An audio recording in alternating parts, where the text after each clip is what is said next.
बेटियां अपने माँ बाप की इज्जत का पास नहीं रखती।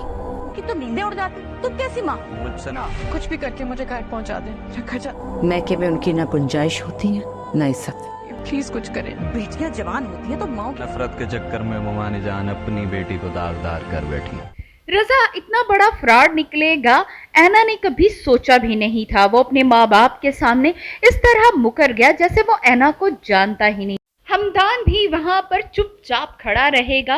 वो भी इस बात की तस्दीक नहीं करेगा कि रजा और ऐना का कोई चक्कर चल रहा था। रजा जिस कदर बदतमीजी से बात करेगा और ऐना को जलील करने की कोशिश करेगा, ये बात हमदान से बर्दाश्त नहीं होगी। वो ऐना के पास आएगा और उसे ऑफर करेगा कि वो उसे उसके घर तक पहुंचा सकता है। ऐना भी हाथ जोड़कर कहेगी कि वो जितनी जल्दी हो सके उसके घर ले जाए। ये ना हो कि उसके घर पर पता चल जाए और एक और हंगामा उसका मुंतज़िर हो। लेकिन उस्मान साहब पहले ही उसके घर पर पहुंच जाएंगे। जैसे ही उसे उसका दोस्त इतला देगा, वो फौरन ही मामू के घर आएगा। यहाँ आकर जैसे ही उसे पता चलेगा कि ऐना घर पर नहीं है, वो एक हंगामा खड़ा कर देगा।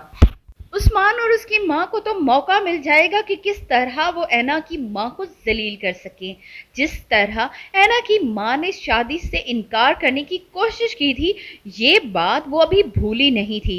इसीलिए भाई से कहेगी कि जल्द से जल्द अपनी बीवी को तलाक दो। जो अपनी बेटियों की तरबियत नहीं कर सकी, वो आइंदा तुम्हारे घर का क्या करेगी? जिसने अब तुम्हारा घर बर्बाद कर दिया, वो आइंदा भी ऐसा ही करेगी। तभी वहाँ पर ऐना आ पहुँचेगी। ऐना ये बात सुन लेगी।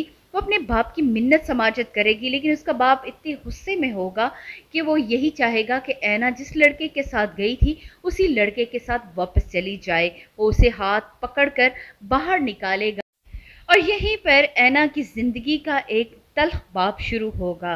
वो हमदान के साथ वापस शहर आ जाएगी, लेकिन नताशा ने भी ये नहीं सोचा होगा कि हमदान इस तरह ऐना को बचाने जाएगा और ऐना उसकी दुल्हन बनकर उसके घर पर आ जाएगी। रज़ा के लिए भी ये बात आगे चलकर तकलीफ़ का बायस